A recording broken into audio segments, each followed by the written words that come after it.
செய்ய போற சம்பவம் சாதாரணமா இருக்கக்கூடாது.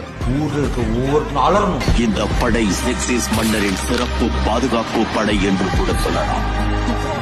ஆசிய கண்டத்திலேயே மிகச்சிறந்த படை வீரர்களான இவர்கள் அழிவில்லா அரக்கர்கள். நான் வருவேன் என காத்திருந்தேன், அடித்தான் ஒரு நாயகனே அவன்தான். வாய் பிளந்தே சனம் பார்த்திட வாழ்ந்தவன் போல் விளம்பாய் ஒரு நாள் எழுந்தான்.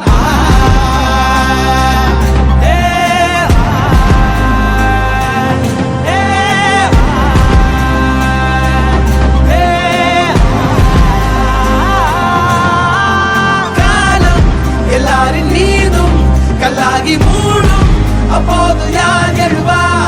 பாரே வாழ்வீசும்